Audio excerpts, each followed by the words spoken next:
Jack was unhappy. In fact, he was angry at me, his wife. My name is Jessica Miller. How did I know he was mad at me? It's simple. As I drove us home from a party hosted by a couple he knew, Jane and Bob Wilson, he sat huddled in his seat as far away from me as possible with a scowl on his face that could turn milk sour. Why was he so angry with me? Well, to be honest, I think he had a right to it since I just completely ruined his evening. What a bore, right? I should be ashamed for disgracing my husband, the father of my 3 children. Shame on me. Shame on me. Okay, so how did I embarrass him and ruin his evening?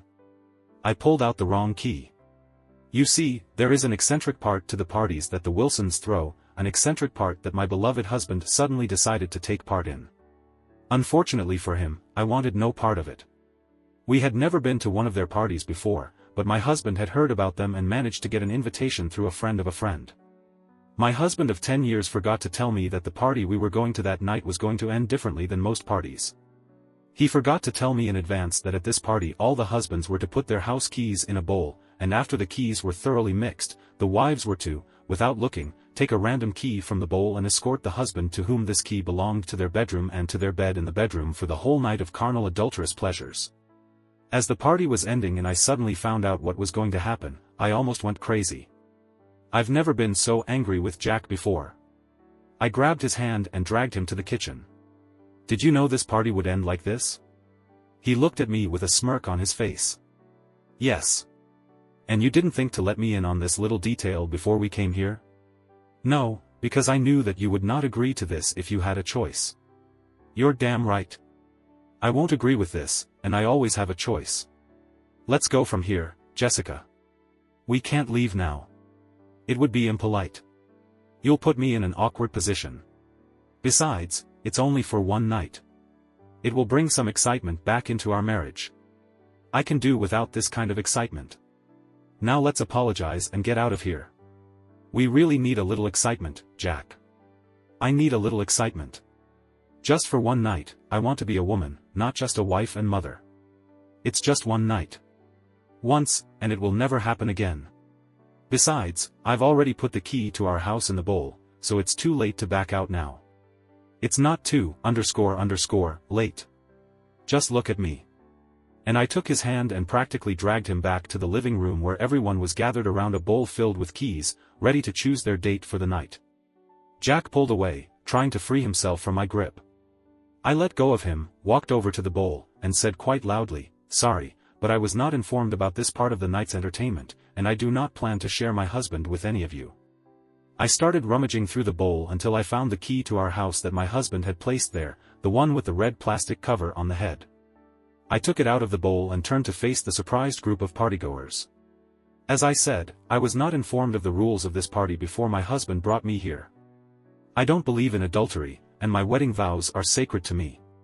There was some grumbling and a few angry faces staring at me, but I didn't care. I turned to look at my husband who was white with anger. "Jack, you have a choice, but you have to make a decision right now. Come with me and forget about this madness, or stay. Stay and never come home again." "I'm leaving." All eyes turned to my husband whose face was now bright red with embarrassment. He looked defiant for a moment. "I apologize to all of you for my wife's rude behavior. I would love to stay, but obviously under the circumstances, it's better for me to leave." And he reluctantly and angrily followed me to the car. "You are an insufferable, selfish idiot," he yelled at me. "How dare you embarrass me like that in front of these people? We will never be invited there again." "Embarrass you, Jack? What about how you embarrassed me by not letting me in on your little plan to sleep with another woman tonight? Well, you could grab one of the other husbands so we could both have a good time." I couldn't believe what I was hearing. "I don't want another man, Jessica. I reserve this very private activity for my wife, and I'm more than a little dismayed to learn after 10 years of marriage that you want to share your bed with another man. It would be just one time, Jack. Out of all the hundreds of married nights that we have spent and will spend together, it would be just one night with another partner. It's not a big ask considering I've been a good wife for the last 10 years. Actually, Jessica, this is a very big request. I can't believe what I'm hearing, but it really means a lot to you, doesn't it?" "Yes, Jack, that's true. I've been waiting for this for weeks. One night where I don't have to be a wife and mother. I'll be a woman having an adventure, being adored, and having sex with another man for a few hours. You mean your only night where you have sex with someone other than your husband? Yes, I guess. I slammed on the brakes, spun 180 degrees in the middle of the street, and made my tires squeal as I sped back toward the Wilsons' house. Jessica squealed when I made a new sound. What are you doing, Jack? If spending one night having sex with another man means that much to you, Jessica, then you might just do it. I stopped in front of their house. It turned out that all the other cars were still there. Looks like it's not too late for you to get involved. So get out. Get out and enjoy your night. Have sex with some strange guy. I hope you find someone with a lot of manhood in their pants who can do for you what I obviously can't. Jack, this is just an adventure, something new. Your asset is the perfect size and you always do the right things to me, but you know that I can't go to them alone. We both have to participate. Each of us must spend the night with a new partner. I told you I don't want any part of this, Jessica. I have never cheated on you and will never have sex with another woman until we are no longer married. What does it mean? It means exactly what I said. It's time to make a decision, Jessica. So if you're going to do this, get out and go to your adulterous friends. I have no doubt that they will find a place for a beautiful woman in their small circle even if she is not accompanied by a husband. Jessica put her hand on the door knob and stopped. I could see the wheels turning in her brain. Her voice softened. Could you come pick me up in the morning, Jack? You know, at whichever man's house I end up at. I'll call you and let you know where I am. It would be so sweet. It would mean a lot to me. No way in the world. But I'm sure your new lover will be happy to take you somewhere after he rides you all night.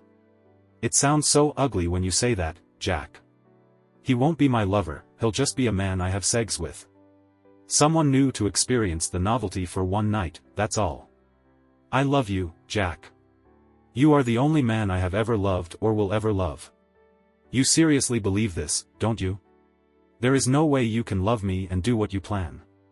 Let me make sure I understand correctly. You say you're just looking for someone new to, __, you with, right?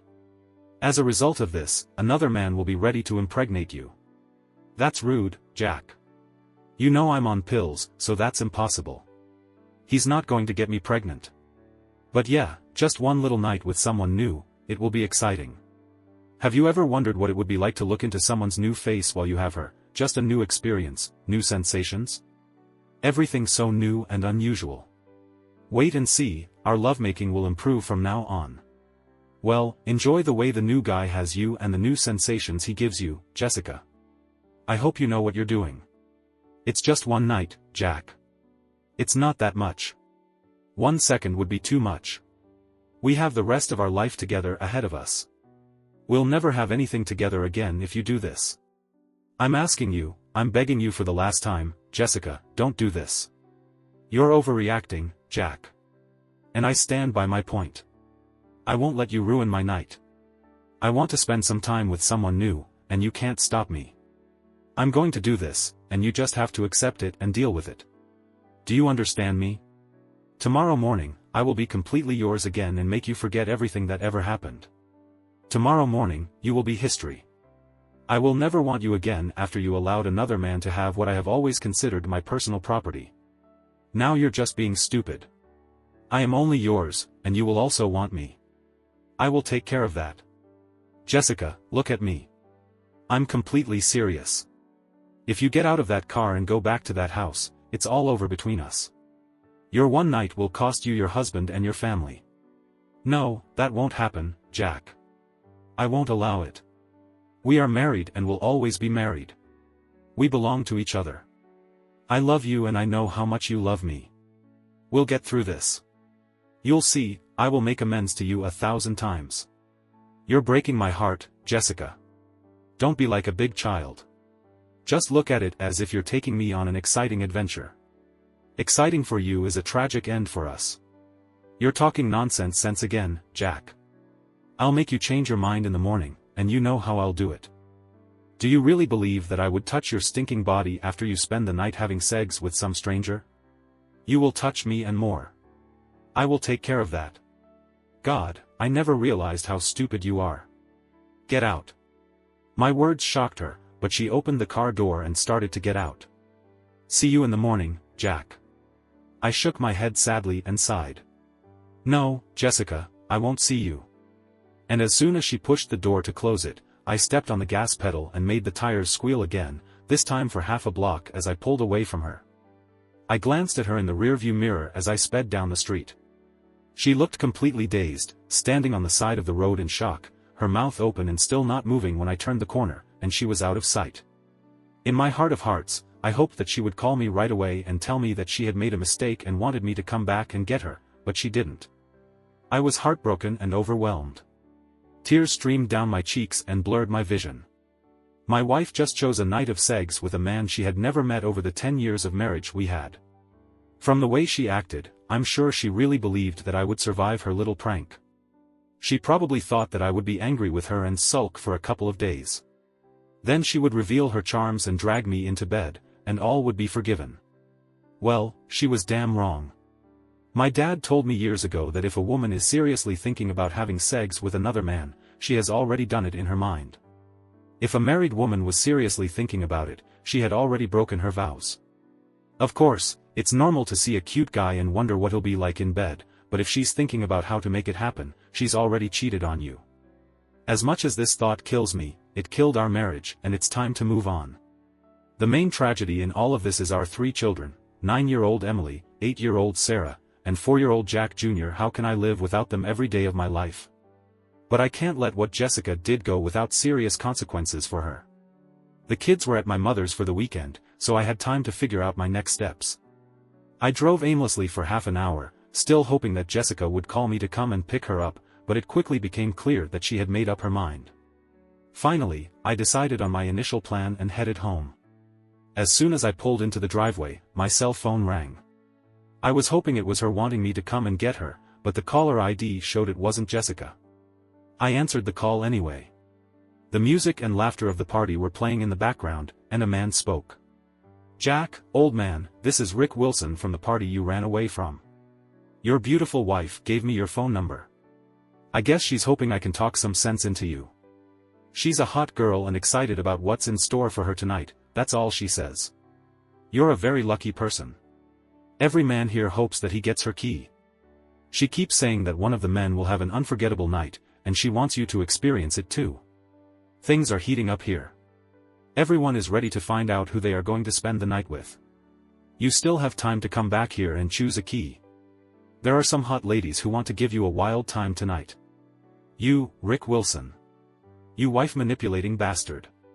And everyone else at your little party can go to hell with you, including my wife. I hope you all die a terrible death. I passed out and headed into the house. It took me less than 20 minutes to pack 2 suitcases with enough clothes to last me a week or 2. I grabbed my laptop and shaving kit and loaded it all into the car. I searched through a couple of drawers before I found our marriage certificate and tore it into 4 pieces and then grabbed a hammer from my wedding ring. It took a few hits before I actually flattened it, but once I did, I placed the certificate and ring on Jessica's pillow, locked the front door behind me, and drove off into the night. I wanted to find a motel a few miles out of town, but first, I drove past the Wilsons one more time. Several cars had already left the party, and there were a handful of people standing in the street in pairs and chatting. I didn't see Jessica, so I assumed she had either already moved on with her new lover or had managed to get paired with Mr. Wilson himself.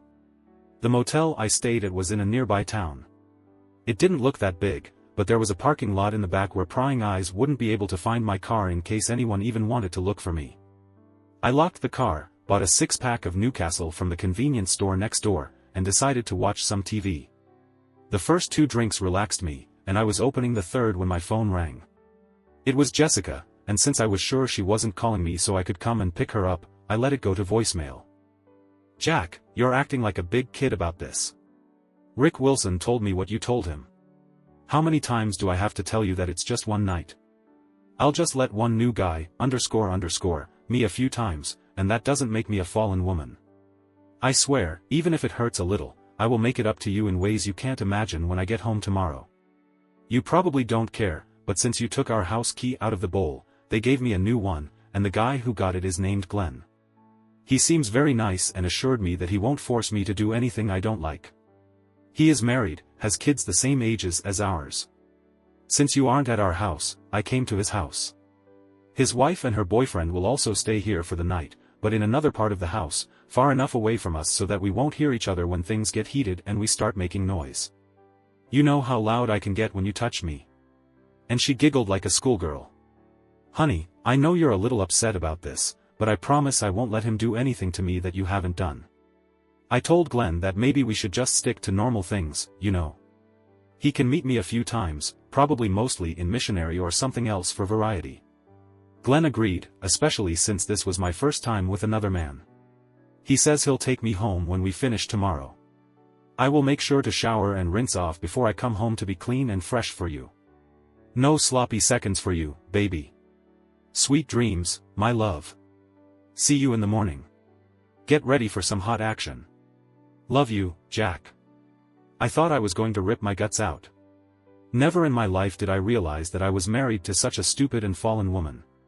Sure, Jessica had always been a little flighty, but that was part of her sweet charm. Now, this stupidity was exaggerated and cost her life along with her husband and possibly children. She just couldn't believe that I wouldn't take her back after she let some guy have her and rub it in my face. I'm sure everyone at the party had a great time at my expense. I was angry, hurt, and humiliated, but my wife didn't care. I know I should have just ignored her message, but I just couldn't. I called her back, and she picked up on the third ring. Hey, honey.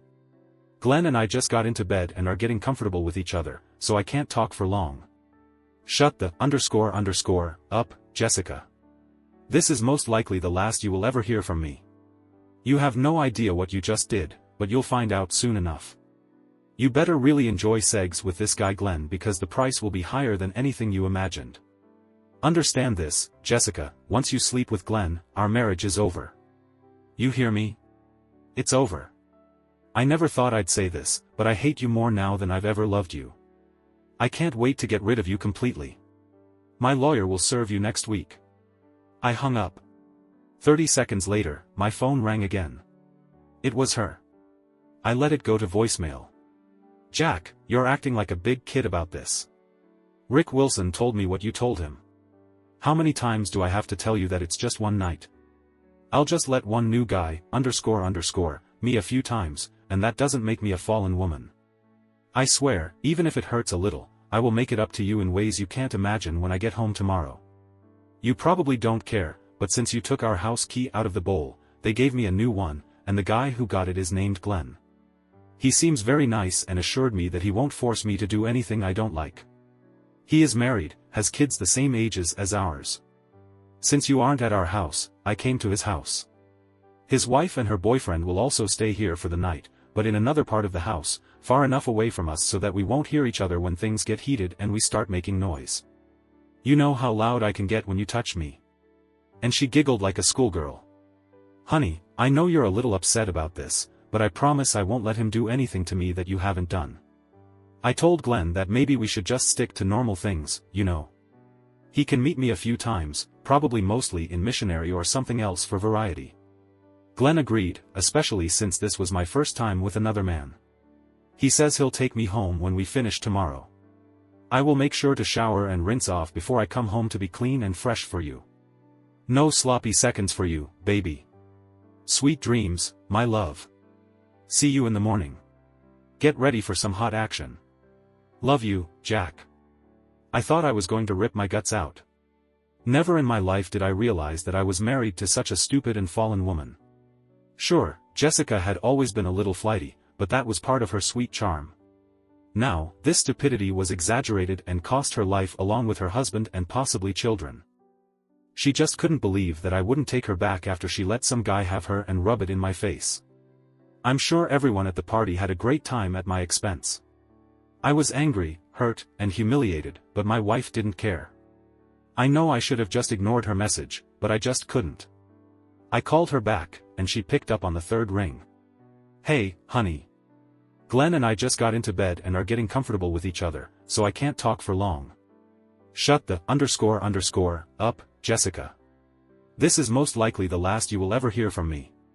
You have no idea what you just did, but you'll find out soon enough. You better really enjoy sex with this guy Glenn because the price will be higher than anything you imagined.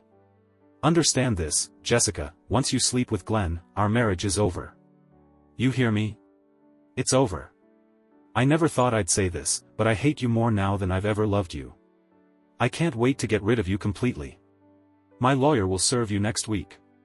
I hung up. 30 seconds later, my phone rang again. It was her. I let it go to voicemail again. Jack, why are you acting like this? How can you tell me such things? I am your wife. Why can't you just let me have this night? Glenn and I are just getting started, and now you're ruining everything for me. I don't know if I can fully enjoy being with him the way I want. We are not going to get divorced. I'll be home in the morning, and we can work things out. I would have returned home now, but I promised Glenn that I would be with him tonight. Please try to understand that I have to do this. He got my key, and I promised him right then that he could sleep with me, and he really wants to do it now. Oh, yes, right now, while I'm talking to you. I have to go. Oh God, Glenn is ready. Oh, I love you, Jack. I will always love you. Please don't say that when I do this to him, our marriage will end. There's nothing I can do about it. I heard her whisper to him, __me, Glenn. This is my night. See you in the morning, dear. Again, I just couldn't help myself. I called her back, and this time the phone rang several times before going to voicemail. It was obvious Glenn had already had it, so I left a message. After listening to your last voicemail, I can tell that Glenn already has you, and you love it. You can spend the night looking into his face and feeling all the new sensations he gives you. You have completely broken my heart, Jessica, and I will never forgive you for that. It's great that you were able to keep your promise to Glenn, a man you just met, but couldn't keep your marriage vows to the man who loved you and was faithful to you for over 10 years. I don't even know who you are. You won't see me in the morning. You may never see me again, but next week you'll be served with divorce papers, and I'll charge you with adultery. Now that you're having sex with Glenn, what were you allowed to do just me? You are officially a cheating, __. From now on, you can have sex with any man you want as often as you want, but just in case you care, you've lost me forever, and that's a promise I'll definitely keep. Jessica didn't call me back. I know how turned on she gets when she has sex. She goes into a special world where everything and everyone doesn't matter. There's only her and the man who has her. I don't know if she got my last message, but it didn't matter. The damage was done. Our marriage was over. I would never take her back after she treated me so disrespectfully, humiliated me, and made a mockery of our marriage. I finished off the rest of the six-pack. I didn't want to spend the whole night imagining my wife lying naked on Glenn's bed. The woman who, until tonight, had been all mine. Jessica was loud during sex, and I was sure she would scream for Glenn to, __, her. That's what she did to me, and I'm sure that's what she did to Glenn. Anyway, the beer took effect, and I fell asleep, tears still flowing from my eyes. I woke up about 4 hours later, and reality hit me. My beautiful wife had an affair, and I needed to come up with a plan to protect my children, get her out of my life, and make as many people at this party miserable as possible. We live in Biloxi, Mississippi, a beautiful antebellum area on the Gulf Coast. Since Mississippi is one of the states where adultery is a reason for divorce, I could avoid paying child support and maybe even get custody of my children. I needed a lawyer, a very good lawyer. I showered, changed, and called my mom at 7:30 to let her know what was going on. She was just as shocked by Jessica's actions as I was. My kids were with her for the weekend, and she promised not to tell them anything. I told her I would pick them up as soon as I had a plan. I thought that Jessica would probably be granted custody, at least for now. I hated to admit it, but she was a good mother to her children and a good wife to me, that is, until last night. As soon as I got off the phone with my mom, I headed to a diner a block away from the motel to get breakfast. Before I could park and head in the door, my phone rang. It was Jessica. I thought about answering, but changed my mind and let it go to voicemail. Only she didn't leave a message. Instead, she called back immediately, and when I didn't answer, she called again and again until finally, on the 5th ring, she left a message. Jack, you're acting like a big kid about this. How many times do I have to tell you that it's just one night?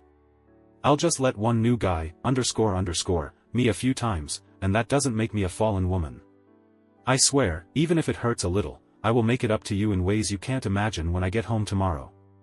You probably don't care, but since you took our house key out of the bowl, they gave me a new one, and the guy who got it is named Glenn. He seems very nice and assured me that he won't force me to do anything I don't like. He is married, has kids the same ages as ours.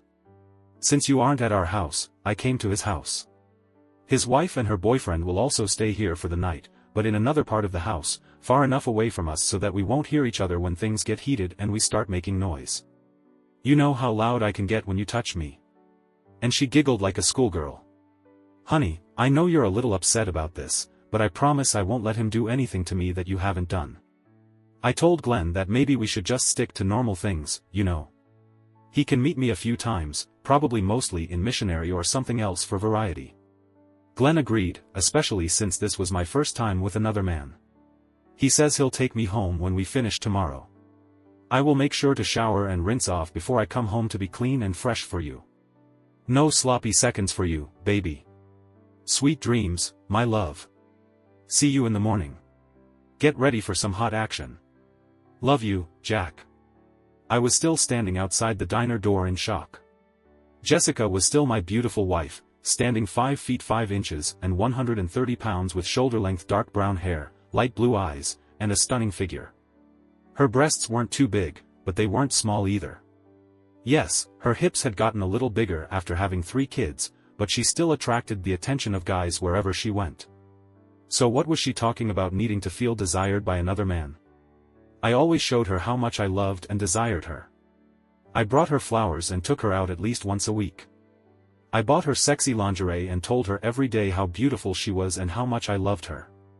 Until last night, I thought our sex life was amazing. We made love at least 3 times a week, and I always brought her to 1 or more peaks. What did I miss? I lost my appetite, but I walked into the diner anyway, found an empty table, and ordered scrambled eggs, toast, and black coffee. I ate less than half of my breakfast but drank at least 6 cups of coffee. Never in my life had I felt so lost, so empty, so defeated. I had heard people say that they wished they were dead, and now I knew what they meant. The only thing that made me want to live further was the thought of my children. I had to live for them. I had to go through this hell that Jessica created and create a future for them. This thought alone filled me with determination. I'll get through this. I just need to figure out how to do it. Jessica called my phone at least 20 times that day, and I always sent it to voicemail. She begged me to understand but never once said she was sorry for what she had done. She never said she had made a mistake, only that she needed this one night. My job was to understand and support her. All they did was have sex 3 times at night and again in the morning. That's all. How could I not see that this was just a one-night stand, easily forgiven and forgotten? She said she was afraid she didn't turn off her phone in time and I might have heard them start. I had to give her credit, she really knew how to plunge a knife into my heart and twist the blade. I couldn't believe she was really this stupid. I think if there was one good thing, it was that I now had enough audio evidence of her adultery to use against her in court. I wasn't sure if the audio evidence would be enough, but it was really compelling and left nothing to the imagination. Tomorrow, I would find a good lawyer and find out everything I needed to know. I went to visit my children at my mother's. She said Jessica had already called to see how the kids were doing and to ask if she knew where I was. Mom told her that I was broken because of what she did and didn't want to see or talk to her. She said Jessica started crying, saying I just didn't understand. My mom told her that no man would understand how a wife could throw a night of sex with another man in her husband's face. Jessica wanted to know if she should come and pick up the kids, but my mom said it would be best for them to stay for a few more days until things calmed down a bit. The children were happy to see me but wanted to know where their mother was. I told them that she was busy with an important project and that they would be staying a few more days. We played together and had dinner. Then I hugged and kissed them goodbye and headed back to my motel. Tomorrow would be a busy day. I had one stop before I was done for the day. Well, actually, one drive-by. I drove past my house and as soon as I saw it, tears came to my eyes again. I cried for what I had lost and would never get back. I was a little surprised to not see any strange cars parked in the driveway. Of course, there could have been some guy's car in the garage, but since the only light was on downstairs in the kitchen, I was sure that Jessica was alone, at least tonight. Then it dawned on me that I still cared about her. No, I wouldn't take her back, she made sure of that, but it still hurt me deeply to think that she betrayed me the way she did with another man. I tried to resist the temptation to stop and spy on her, but I couldn't. I parked a block away and walked back to the side where I could look out the kitchen window. She was sitting at the table. An empty bottle of Grey Goose stood beside her. Her hair was a mess, and it looked like mascara was running down her face. She was dressed in a robe, her head on the table facing me, eyes closed. It was obvious she was crying and surrounded by what looked like the contents of a box of tissues. For a second, I felt sorry for her, then I remembered what she willingly did to me and to our children. My blood froze in my veins. I wanted to scream at her but instead returned to my car and drove away. I did feel a little satisfaction. Maybe she was really starting to understand what she had done. In any case, if she wanted someone to take pity on her, she could call her lover Glenn. Monday came early, and I had a lot to do. Breakfast at the diner consisted of eggs and toast with black coffee, but this time I ate it all. I called my mom and spoke to each of my children, letting them know that I loved them and would see them soon. I then called my office and told my assistant that I would be dealing with personal issues for the next 2 days and if anything important needed my attention, she should call or text me. She asked if something was wrong, and I told her yes, but I'd explain later. During my senior year at Ole Miss, I shared an apartment with 2 close friends, Douglas Prodder III and Maxwell McCrae.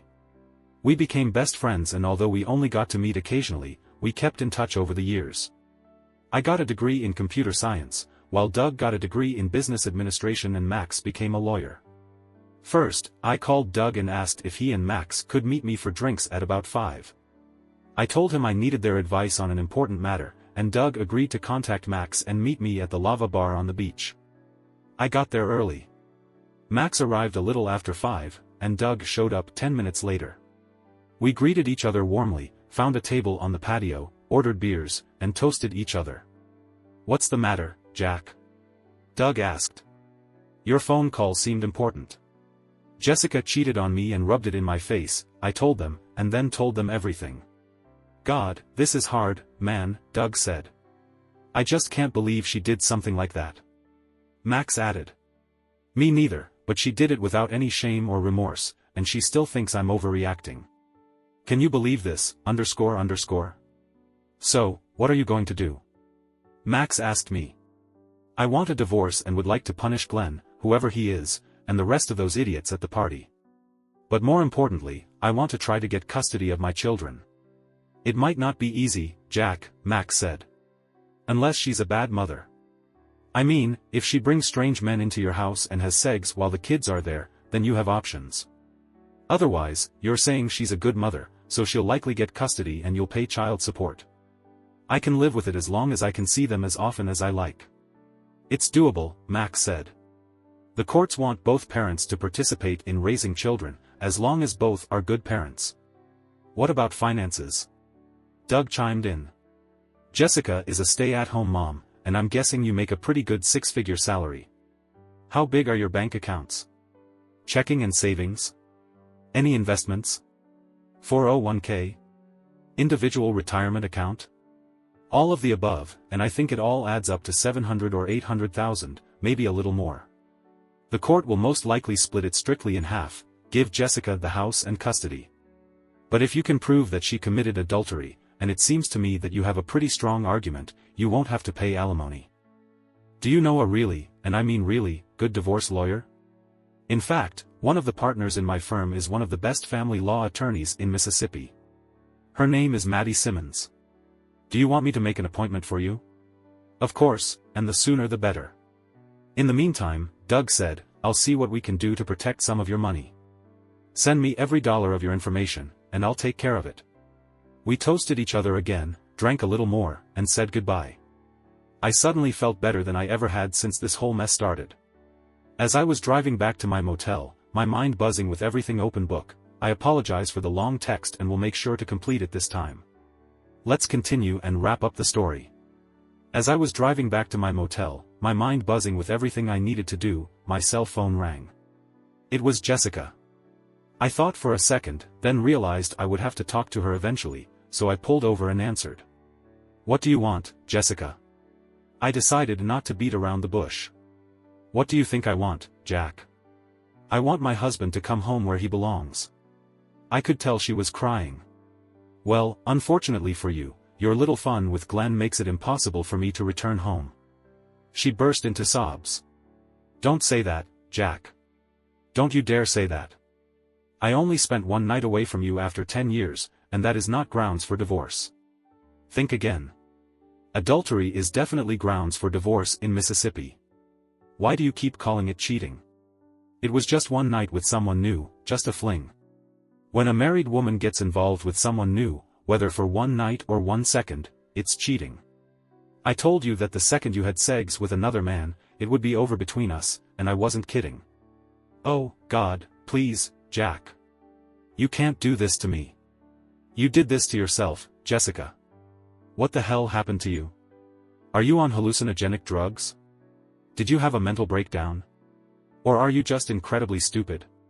It just seems that you were so caught up in the idea of having sex with another man that you didn't care about our children or what I thought or wanted. You just had to do it. Well, guess what, you did it, and now you'll pay the consequences.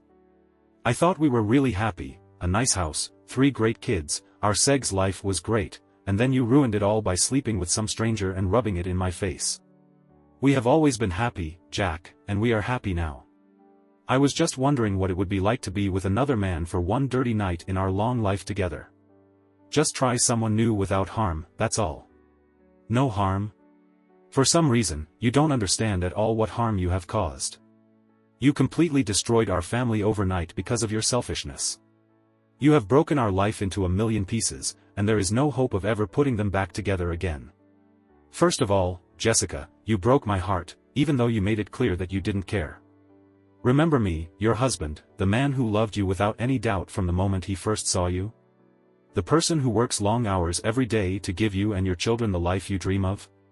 You spat in my face and left me to find yourself in the arms and bed of a complete stranger. You gave him those parts of your body that, 10 years ago, you swore would belong only to me. You took this oath before God, before our families and all our friends. Moreover, last night you rubbed it in my face, letting me know that you were going to do it no matter how much I begged you not to. You basically told me to get the hell out, that you would do whatever you wanted, and it's none of my business. I never meant for it to look like this, Jack. I don't know why, but I didn't think I was hurting you. I just wanted to do something new. I love you, it was never about you. It was what I needed. And that's what brought you here. You took your husband out of the equation. All your cheating with Glenn last night concerned only you and him. You didn't think about me or your children. I deserve a special night just for myself. Well, fortunately for you, your Royal Highness, you got it, and it cost you your marriage to me and very likely your reputation among your family and friends. There may come a day when I believed residents in publishing a few photos of couples scurrying back and forth, hinting at the owners of certain businesses that may be involved without naming names. It will be enough for the religious majority to raise enough of a stink to cause pain for the entire group. I gave Max what little I had, and he said he'd start with that. With these joyful words, we shook hands and parted until next time. My weekend with the kids was wonderful. We went shopping for new clothes, went to Disney's Grand 18 movie theater in D'Iberville, and spent the day at the beach swimming and playing frisbee. My children were the most important thing in my life, and I vowed that I would never leave them. On Monday morning, I got a call from Max. A friend of his from the newspaper liked the story idea and was working on taking photos of the couples who walked into the Wilsons and the new couples who walked out together. Everyone's faces would have to be blurry, but people aren't stupid, and in a city this size, it wouldn't take long for the moral majority to piece it all together. If it all came together, it would be a front-page story later this week. I had my fingers crossed. Jessica kept calling me, begging me to come home, promising that she would do anything and everything to make me forget about what she did. But she still never said she was sorry or admitted she made a mistake. On Wednesday, I heard first from my lawyer that Jessica would be served at our home on Friday morning, and then from Doug that he had found a way to hide about a third of my money by putting it in my children's names. Finally, Max called me and told me that his friend from the newspaper had done some digging and found that the wife-swapping swingers were going to meet again Friday night at the Wilsons', and he planned to sit across the street in an unmarked van taking pictures of everyone who came and went. He wanted to interview me again about what happened at the party, and if everything went according to plan, the article should appear in the newspaper next week.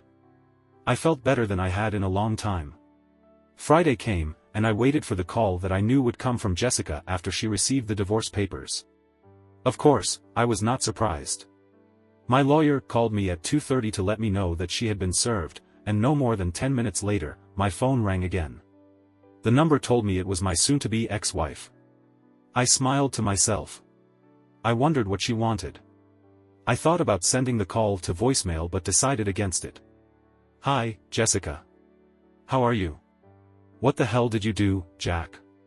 Her voice was not friendly. "I filed for divorce from you, Jessica, which is what I told you I was going to do. And I told you that there will be no divorce, and you filed a report of treason. One night with another man is not cheating, Jack. I have to disagree with you on this issue, Jessica. Spending the night with a man who is not your spouse defines adultery in Mississippi." She started crying. "Why are you so angry with me, Jack? I love you. All Glenn did was, me a few times, it was an affair, that's all." "Oh, sorry, Jessica. It's my fault I had the false idea that having sex with someone other than your husband was cheating. How could I possibly have made this terrible mistake? Give it up, Jessica.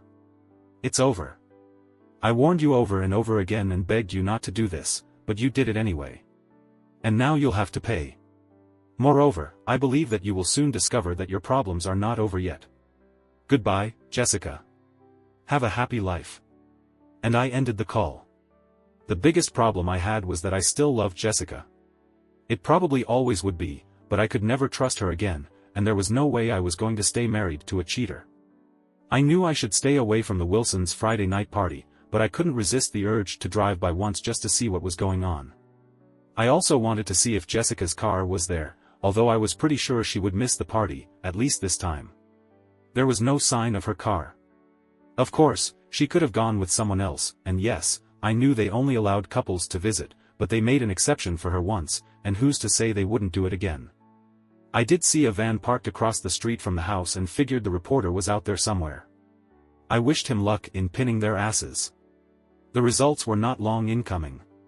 The next afternoon, Max's friend, the reporter, called me asking for some information, which I gladly provided. He told me that he had taken more than 100 photographs and recognized more than a dozen couples of the city's finest citizens. And strangely enough, it seemed unlikely that exactly the same couples were leaving the house 2 hours later. Max gave him a photograph of my wife so he could recognize her, and he assured me that she was not one of the participants entering or leaving the Wilson house. He asked me to describe what I saw and experienced when I was in the house during one of the key parties. I did my best to describe how the keys were placed in a large bowl, and although I never saw the part where the men pulled out a random key and walked off with the woman who owned it, I got a clear idea of what was about to happen from my wife's description as well as from overhearing another couple talk about their experiences at past parties. Before we said goodbye, he asked me if he could allude to the fact that he had first-hand knowledge of at least one marriage that had been ruined by partying and children suffering because of their parents' divorce. I told him to go ahead as long as names weren't called. The article appeared in the Sunday edition of the newspaper, and the proverbial, __, hit the proverbial fan. Not only was the article on the front news page with a large photo of the couples coming and going, their faces blurred out, but at least a dozen additional photos were spread across 4 more pages. And although every attempt was made to hide their faces, it was ridiculously easy to identify many of the participants due to the cars they drove and the clothes they wore. I mean, it was pretty much the cream of the crop in Biloxi. By Monday, the whole city was talking about the story and the parties. At least half a dozen priests gave radio and television interviews about the evil that had infiltrated their Christian community, and civic leaders condemned the jewel of the South for its lost morals. Lawsuits and counterclaims were filed to no avail. Prominent companies lost clients, and more than one couple found themselves in divorce court. For me, it was all funny, a well-deserved retribution for the hell that I experienced due to the loss of my wife and the breakup of my family. And even if some people realized that I was being cuckolded, I wouldn't care. I got my revenge, and that's all that mattered, really. Jessica tried for months to get me to come back to her, but she never had a chance. The divorce was finalized, and I received joint custody of my children. During the months that I have them, Jessica gets them on the weekends, and vice versa when she has them. It's not the best deal in the world, but we're getting by. Oh, yeah, since Jessica didn't argue with me on any part of the divorce, I let her off the hook and didn't share the audio of her admitting cheating with her family or friends. As for the couples who participated in the key parties, some of them got divorced and moved away, maybe skipping town is a better word. As for Jessica and me, she started dating again. I'm still not sure she fully understands why I found her actions completely unacceptable, but that's her problem. I wish whoever becomes her future husband the best of luck. I dated several very nice young women but never found one I was willing to spend the rest of my life with. Some have wanted to move in with me, but I'm still a little hesitant when it comes to giving a woman a key. Subscribe to our channel so that your second chaff doesn't cheat on you. And go ahead and listen to the next story because this story is nothing compared to the next one. If you're under 18, don't even think about listening to the next one.